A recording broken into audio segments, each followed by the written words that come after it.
Sa dulo ng looban sa barangay Santa Lucia, nakatirik ang isang lumang barong-barong na yari sa pinagtagpi-tagping yero, plywood, at mga kahoy na halos mabulok na. Doon nakatira ang mag-asawang sina Mang Luis at Aling Nida, kasama ang kanilang alagang aso na si Dado.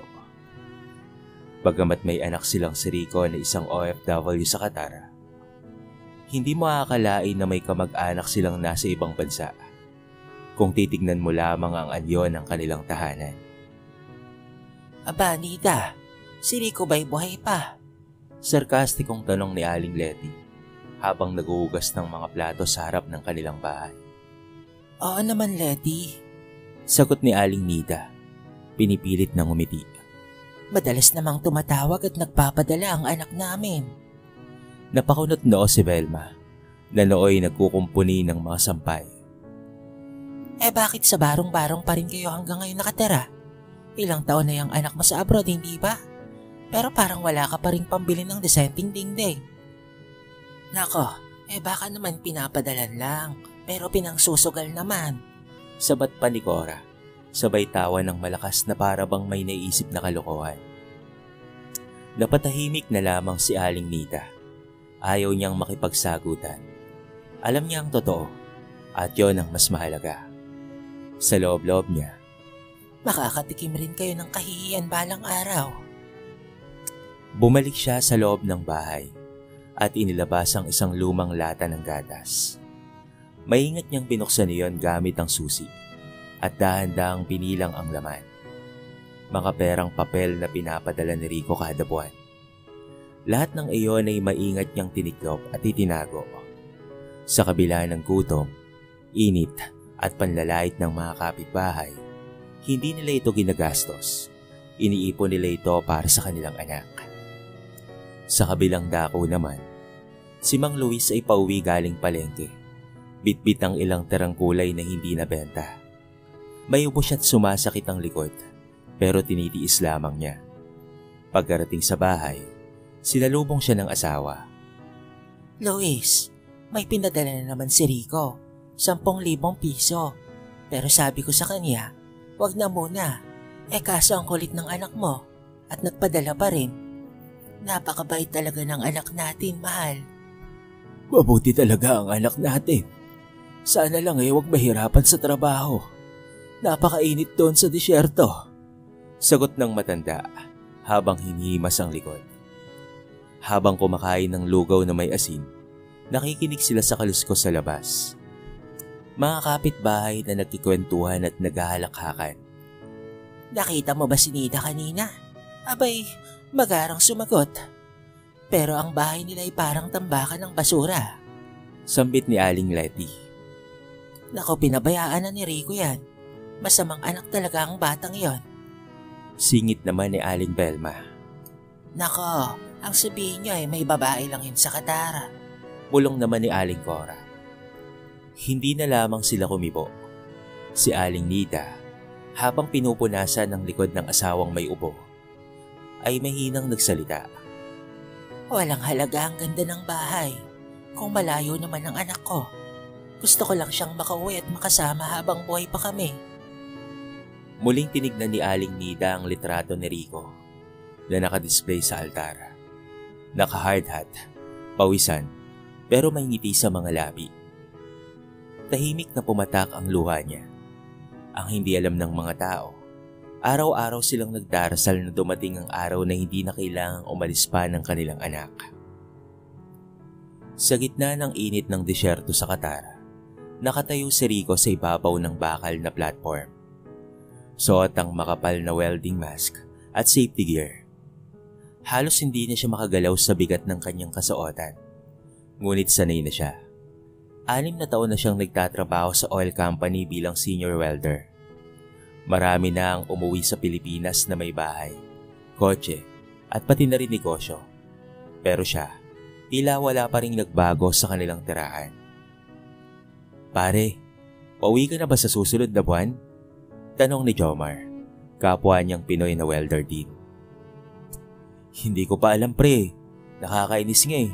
Ang tagal ko na dito, pero yung bahay namin, Parang hindi man lamang ginagalaw.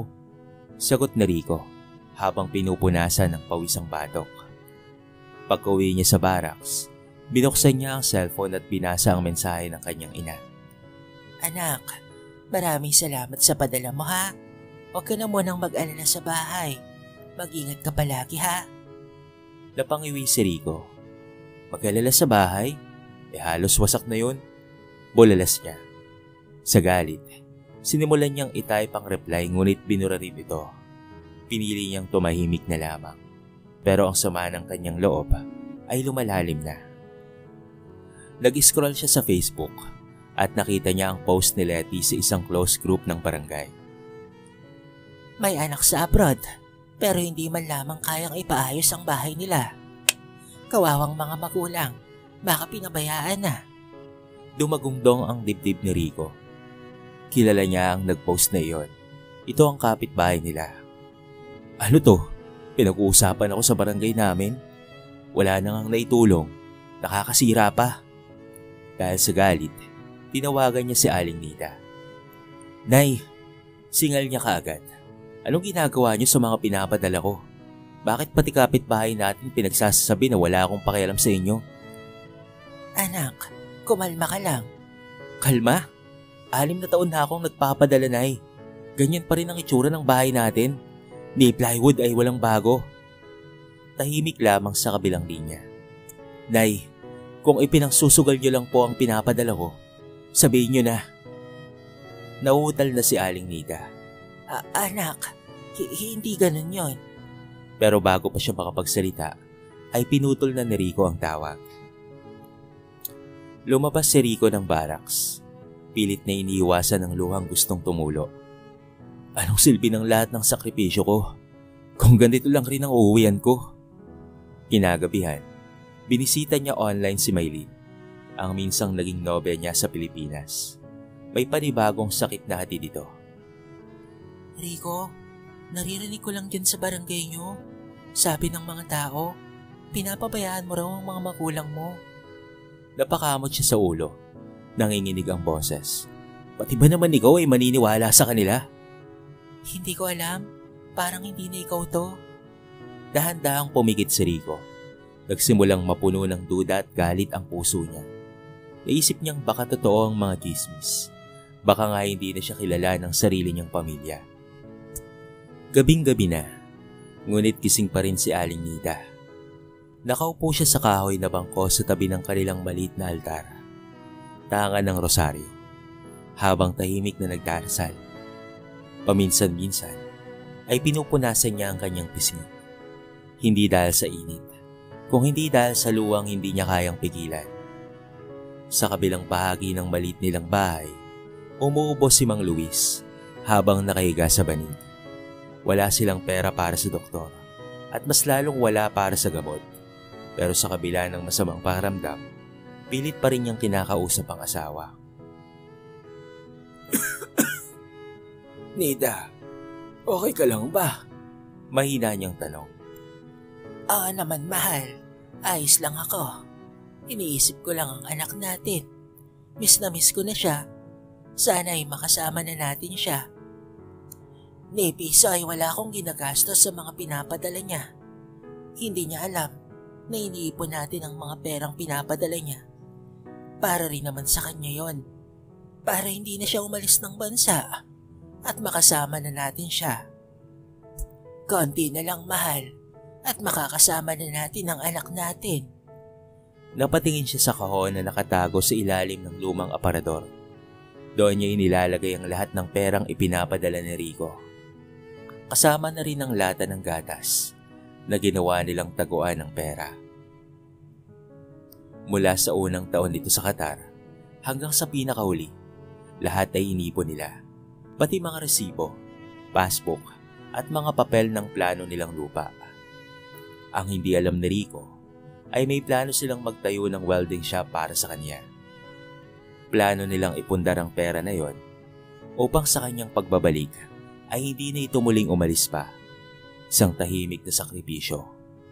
At gutom sila sa ngayon para sa panatag na bukas ng kanilang anak.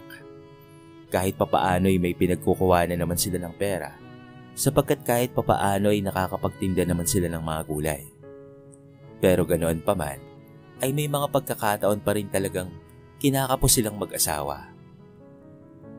Nako, wala na pala tayong ulam, Luis. Bukas ay lugaw na lang muna ang kainin natin. May kaunting asin pa naman dito. Sabi ni Nida. Okay lang yun, mahal. Basta't matuloy ang plano natin, Nida ha. Basta't makauwi si Rico nang hindi na kailangang lumayo pa.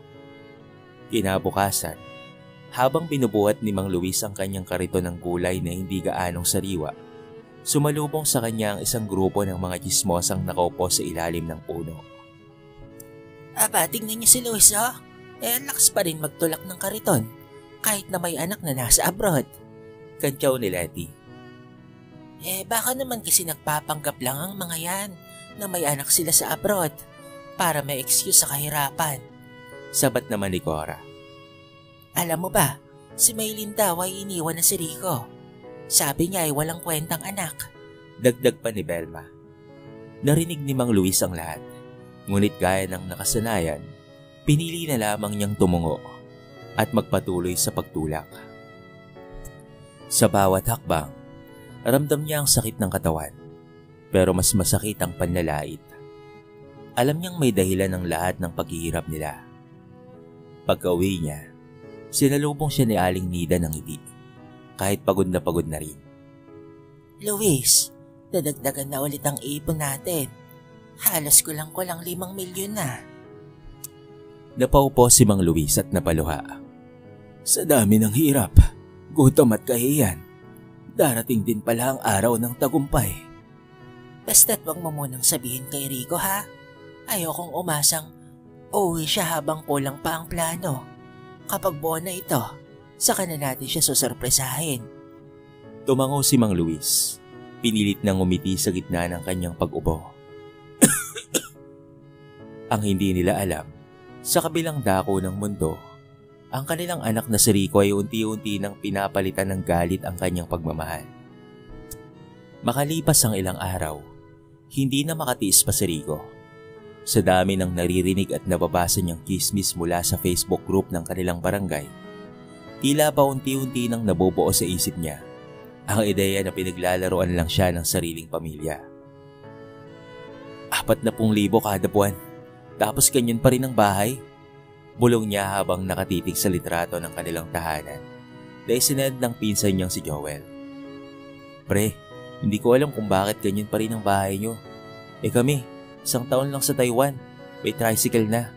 Tapos ikaw, 6 years na parang kubo pa rin ang bahay niyo. Tapos pinagtagpi-tagping yero pa. Napahampas sa kama si Rico. Sinadya ba to ng magulang ko? Kung hindi nila kayang ayusin ang bahay, di sana sinabi na nila. Baka naman pinangsusugal lang nila o kung kani-kanino lamang ipinapamigay. Dahil sa bugso ng kanyang damdamin, nakapagdesisyon na si Rico. Uuwi siya nang hindi nagpapaalam. Gusto niyang makita ang katotohanan sa sarili niyang mga mata. Tumawag siya sa HR ng kanyang kumpanya para mag-file ng emergency leave. Sir Rico, sure ka po ba? Hindi pa tapos ang kontrata mo. Tanong ng HR manager. Basta, may personal akong dahilan. Uhuwi ako. Ayoko nang tumanggap ng kasinungalingan kahit kanino. Maring sagot niya. Habang nag-ayos ng mga gamit, tinawagan siya ni Maylin. Rico, uuwi ka raw? Narinig ko sa tita mo. Oo, kailangan kong malaman kung saan napupunta ang lahat ng sakripisyo ko. Kung niloloko ba ako ng sarili kong magulang. Sigurado ka na ba dyan? Baka naman nadadala ka lang ng emosyon mo. Baka naman meron silang dahilan. Maylin, 6 na taon na akong kumakahit sa disyerto. Wala akong nararamdamang pagmamahal pabalik. Ayoko nang masaktan. Kinabukasan ay sumakay na siya ng eroplano pabalik ng Pilipinas. Sa loob ng eroplano, dala niya ang halo-halong emosyon. Galit, lungkot at pagkadismaya. Sa kanyang bulsa, hawak niya ang lumang litrato ng kanilang bahay na parang kinitil ng panahon at kapabayaan. Paglapag niya sa NAIA, hindi niya ipinagbigay alam sa kanyang mga magulang ang kanyang pagdating. Gusto niyang sorpresahin ng mga ito o mahuli sa akto, depende sa kung anong madadatnan niya. Pagkarating sa barangay, agad siyang sinalubong ng pamilyar na mga mukha at mga hindi nawala sa panlalait. Oy, si Rico, ay, totoo palang buhay pa. Sabi ni Letty, habang nagtatawanan at nakapalibot ang mga chismosa. Nako, baka susugurin na ang nanay at tatay niya. Sana raw napunta ang milyon-milyong padala ha. Sabi naman ni Cora sabay tawa. Nag-init ang tenga ni Rico. Hindi niya na lamang pinansin at tuloy-tuloy siyang naglakad patungo sa kanilang bahay. Paglapit niya, natanaw niya ang lumang barong-barong. Parehong-pareho pa rin noong umalis siya. Pero meron siyang napansing kakaiba. Sa gilid ng bahay, may mga nakaimbak na semento, yero at bakal. May maliit na sulok na puno ng papel, blueprint ng bahay, listahan ng mga materyales at pangalan ng architect. Napakunot ang kanyang noo. Anong ibig sabihin nito? Tanong niya sa kanyang sarili. Tahimik na pumasok si Rico sa lumang bahay. Walang nagbago sa loob. Pareho pa rin ang luma at bitak-bitak na sahig. Ang ginupit na lumang kortina na isinabit sa bintana at ang kawayang mesa na pilit pang kinukumpuni. Naramdaman niya ang bigat ng tanawin, hindi dahil sa itsura ng bahay, kung hindi dahil sa mga tanong na bumabagabag sa isipan niya. Anak? Halos pabulong na tanong ni Aling Nida mula sa pintuan ng kusina. Nanlaki ang mga mata ni Rico. Nay! Tumakbo si Aling Nida at niyakap ang kanyang anak. Anak, bakit hindi ka man lang nagsabi? Umuwi ka na pala, anak. Magkahalo-halong emosyong sabi ng kanyang ina. Samantala, hindi naman gumanti ng yakap si Rico, kahit pagustuhin niya. Bakit hindi niyo po sinabi ang totoo, Nay? Akala ko tuloy pinangsusugal niyo lang ang perang pinapadala ko. Nagkatinginan sila ni Mang Luis na ngayon lumalapit habang inuubo. Anak, hindi mo pa alam ang lahat. Pagpasensyaan mo na kami. Mahinang tugon ng ama. Anong paliwanag niyo sa mga gamit sa labas? Yung mga semento, bakal at pati plano. Bakit ni minsan na hindi niyo ako sinabihan patungkol doon? Napaupo si Aling Nida, sabay kuha ng isang kahon mula sa ilalim ng aparador. Isa-isa niyang inilabas ang laman nito. Mga resibo ng perang ipinadala ni Rico. Savings account niya na may higit 4 na milyon, blueprint ng bagong bahay, at proposal para sa welding shop. Naroon din ang mga box na naglalaman ng ilang mga pera na nagkakahalaga ng halos 1 milyon. Nag-ipon kami, anak. Bawat perang ipinapadala mo ay hindi namin ginagastos ni piso. Nagtatrabaho kami ng tatay mo para may pangkain kami sa araw-araw.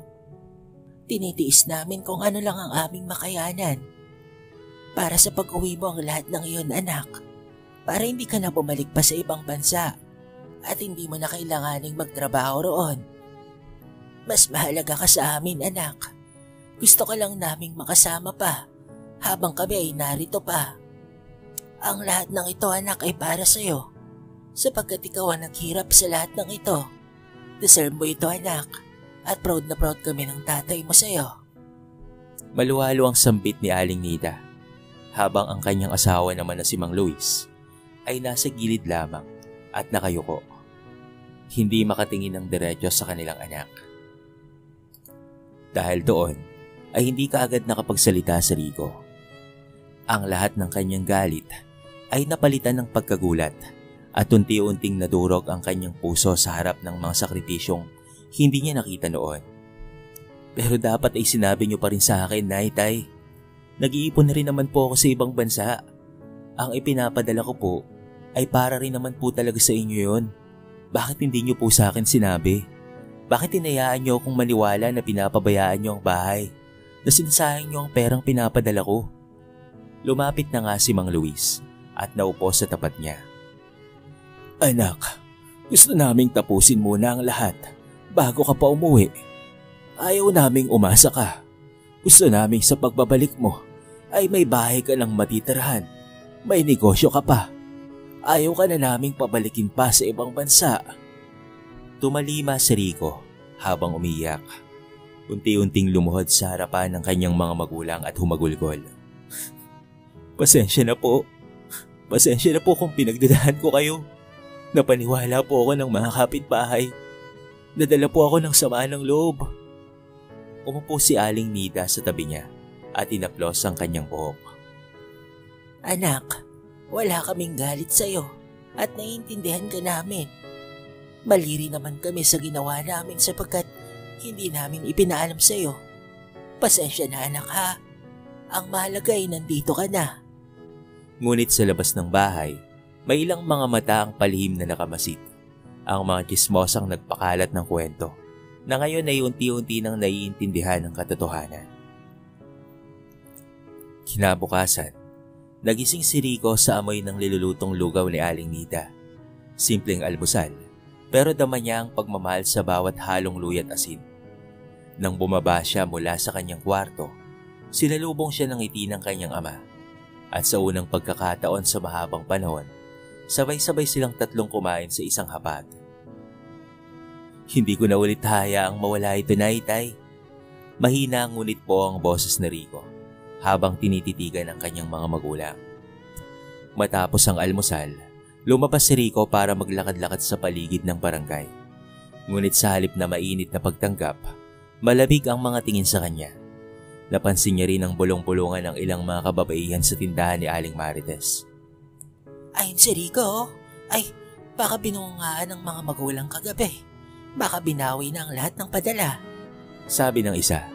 Sino ba kasi ang hindi magagalit kung parang bahay ng pusa ang tirahan nila? Sa dami ng padala, dapat mansyon na yan, hindi ba? Sabi naman ng isa pang chismosa. Napahinto si Rico. Ngayon ay malinaw na sa kanya. Ang mga kapitbahay, hindi lang basta chismosa, kung hindi mapanira pa. Sila talaga ang dahilan ng kanyang pagdududa. Sila ang nagtulak sa kanya na magalit sa sariling mga magulang. Nang bumalik siya sa bahay, agad niyang kinausap si Mang Luis at Aling Nida. Nay, Tay, hindi lang po kayo ang dapat kong tanungin. Marami pa pong kailangang magpaliwanag sa akin. Sobra na ang paninira ng mga tao sa paligid natin. Lumipas ang ilang araw. Sa tulong ng ipon at plano ng kanyang mga magulang, sinimulan na ni Rico ang pagpapatayo ng bagong bahay. Mismong siya ang nag-aasikaso ng mga materyales at karpintero. Nagsimula na rin siyang magtanong-tanong para sa magiging welding shop niya. Isang hapon, habang nasa barangay hall para kumuha ng business permit, lumapit sa kanya si Kapitan Sonia. Rico anak, pasensya ka na ha? Naririnig ko ang mga sabi-sabi sa barangay. Kung gusto mo, isumbong mo na sila sa opisina. May batas laban sa paninirang puri. Ngumiti si Rico. Kapitana, hindi lang basta sabi-sabi ang ginawa nila. May mga screenshot po ako ng mga post at may mga audio recording pa po ako sa mga paninirang ginawa nila sa pamilya namin. Napakulot ang doon ni Kapitana. Kung ganon, pwede nating sampahan ng reklamo ang mga yan. Nang magtanda na ang mga yan, hindi na ito basta chismis. Libel na ito at cyberbullying na ang tawag dyan. Pag-uwi ni Rico, inipon niya ang mga ebidensya. Isa-isa niyang kinontak ang ilang mga kaibigan na abogado at ipinasa ang mga screenshot ng mga post nila Letty, Cora at pati na rin Belma, pawang mga mapanirang salita at meron pa niyang pangalan. Doon nga nagsimula ang lahat. Makaraan ng 2 linggo, nakatanggap ng subpina ang 3 babae. Nang malaman ng buong barangay, gulat na gulat ang lahat. Ang mga dating maingay, ngayon tikom na ang bibig. Lalo na nang mabalitaan sa buong barangay na naharap sila sa kasong grave slander by deed at online defamation. 1 linggo matapos makatanggap ng subpina sina Letty, Cora at Belma, tila natameme ang buong barangay. Ang dati nilang masisiglang chismisan sa kanto ay naging tila sementeryo. Walang salita, puro iwasan ng tingin. Sa unang pagdinig ng barangay hall, halos hindi makatingin sa mata ni Rico ang 3. Kasama niya ang kanyang abogado, si Atty. Camacho, na ipiniliwanag ang bigat ng kasong isinampa. Hindi po simpleng chismis ang ginawa nyo. Ipinakalat nyo sa social media, sa group chats, At pati na rin sa personal na usapan na walang kwenta ang mga magulang ng kliyente ko, na sinasayang ang kanyang ipinapadala abroad. Lahat yon, walang pasihan, at ngayon ay may ebidensya na kami. Napayuko si Aling Letty. Hindi naman po namin inakalang ganito ang magiging resulta. Akala namin ay kwentuhan lang. Ang kwentuhan na hindi totoo na sinasadya para sirain ang dangal ng isang tao ay hindi isang kwentuhan lang. Paninira po yan. Matigas na sabi ng abogado. Tumahimik ang hall. Maya-maya, si Cora ang nagsalita. Nanginginig ang boses. Pasensya na, Rico. Hindi namin alam na ganito pala ang totoo. Hindi namin alam na iniipon pala ng mga magulang mo ang lahat ng ipinapadala mo. Akala kasi namin ay pinapabayaan ka nila. Tumingin si Rico sa kanilang tatlo, pero hindi nagalit ang nasa kanyang mga mata, kung hindi awa. Huli na ang lahat para sa akala. Ilang buwan akong napuno ng galit sa nanay at tatay ko dahil sa mga sinasabi nyo. Halos hindi na ako makatulog kakaisip kung niloloko ba ako ng sarili kong pamilya. Hindi ko may babalik ang mga panahong yon. Pero ang dapat ay matuto kayo. Humagulgol si Belma. Patawad, Rico. Mangyari na ang dapat na mangyari. Handa kaming harapin ang kaso kung yun ang nararapat. Pagkatapos ng pagdinig, lumapit si Kapitana Sonia kay Rico. Anak, kung sakaling gusto mong iurong ang kaso, nasa sayo yun ha. Pero kung gusto mong panagutin sila para hindi na ulitin pa, ay susuportahan kita. Nag-isip si Rico buong gabi. Kinausap niya ang kanyang mga magulang.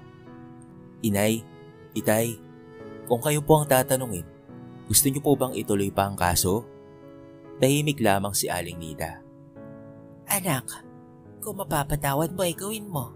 Pero kung sa tingin mo ay kailangan nila ng leksyon, ay ituloy mo. Basta't wag mong hayaan na sirain ng iba ang pagkatao mo nang hindi lumalaban. Kinabukasan ay bumalik si Rico sa barangay hall. Hindi ko na po itutuloy ang kaso, pero may isang kondisyon. Napatingin ang tatlong babae sa kanya, umaasang may pag-asa pa. Gusto kong humarap kayo sa harap ng barangay. Humingi kayo ng tawad sa nanay at tatay ko, sa harap ng mga taong pinaniwala ng kwento nyo. Napalunok si Aling Letty. Si Aling Cora at Belma naman ay napaluha. Tumango silang tatlo. At dumating ang araw ng paghaharap.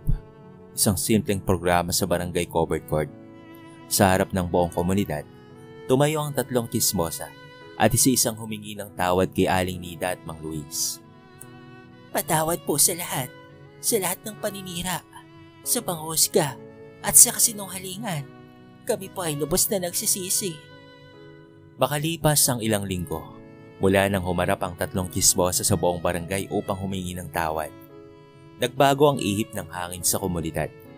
Mula sa isang tahimik na pamilya na madalas layitin, naging simbolo ng sakripisyo at dangal sina Mang Luis at Aling Nida, at pati na rin ang kanilang anak na si Rico. Ang bahay na dati barong-barong, ngayon ay halos tapos na ang konstruksyon. May simentadong sahig na, bagong bubong, at mayroong maayos na banyo at kusina. Sa labas ng kanilang bahay, kitang-kitang bagong tayong maliit na welding shop, ang L&R Steelworks, at katabi noon, ang sari-sari store na ipinatayo ni Rico para sa kanyang mga magulang. Samantala, ang L&R Steelworks ay pangalan mula sa inisyal nila Luis at Rico.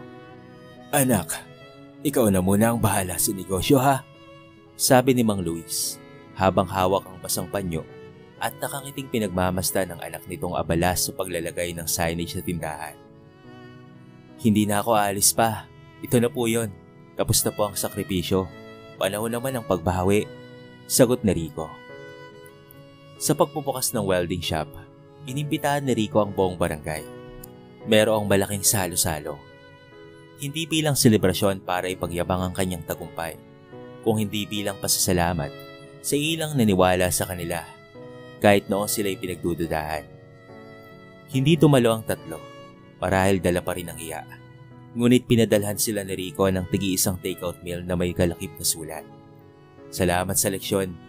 Dahil sa inyo, natutunan kong tibagin ng tiwala, salita at galit. Wala na po akong galit sa inyo. Pero sana, hindi na kayo makapanirapan ng iba pang tao. Naging tahimik nga ang buhay sa barangay pagkatapos ng lahat ng iyon. Unti-unti nang natuto ang mga tao na hindi lahat ng naririnig ay totoo at hindi lahat ng nakikita ay sapat na batayan para manghusga. Ipina-check up ni Rico ang kanyang mga magulang at ipinagupot na nga niya si Mang Luis. Kaya naman naging mas masigla ang araw-araw ni Mang Luis at Aling Nida. Sa tuwing makikita silang magkakasama sa tindahan ni Rico, tila pinapatibay ng bawat ngiti nila ang mensahe na hindi lahat ng sakripisyo ay kailangang ipagsigawan. Ang tunay na pagmamahal ay tahimik, pero ito ay totoo. Minsan, ay lumapit si Kapitana Sonia kay Rico habang namimili ng yero. Rico anak, saludo talaga kami sa'yo. Hindi mo lang naitayo ang bahay mo. Naitayo mo rin ang respeto sa pamilya mo at sa sarili mo. Ngumiti si Rico. Kapitana, hindi po ako ang dapat nahangaan. Ang dapat pong tularan ay yung mga kagaya ni nanay at tatay. Mga magulang na tahimik na nagsasakripisyo para sa kanilang anak kahit walang kapalit. At ang napalapa ay maling akala. Lumipas pa ang mga buwan. Hindi na muling bumalik pa sa abroad si Rico. Naging matagumpay ang welding shop nila at naging mabenta rin ang kanilang sari-sari store. At sa mga araw na dumaraan, kahit pasimpleng hapunan lamang ang nasa mesa, sabay-sabay silang tatlo, sina Rico, Aling Nida at Mang Luis, na sila'y masayang kumakain, kontento at buo at mayroong simpleng buhay. Tunay nga na sa bawat barangay ay may kwento ng sakripisyo na hindi nabibigyan ng pansin. Ang tahimik na paghihirap ng magulang, ang maling akala ng anak, at ang mapanghusgang mata ng lipunan. Ngunit sa uli, ang katotohanan ay laging lulutang, at ang tunay na sukli sa kabutihan ay hindi palaging palakpakan, kung hindi kapayapaan ng konsensya at katahimikan ng pusong walang bahid ng galit. Dito na po nagtatapos ang ating maiksing kwento sa araw na ito. Sana po ay nagustuhan nyo. Kayo mga kabarangay, anong masasabi nyo sa ating kwento? At anong aral ang inyong napulot? I-comment nyo naman sa baba ang inyong mga reaksyon at babasahin natin ang lahat ng yan. I-comment nyo na rin kung taga saan kayo para naman malaman ko kung hanggang saan nakaabot ang video na ito. At kung bago ka pa lamang sa ating channel, baka naman pwedeng pakihit ang subscribe button at bell notification button para palagi kang updated sa mga bago nating upload na katulad nito. So paano mga kabarangay? Hanggang sa muli, thank you so much and peace out.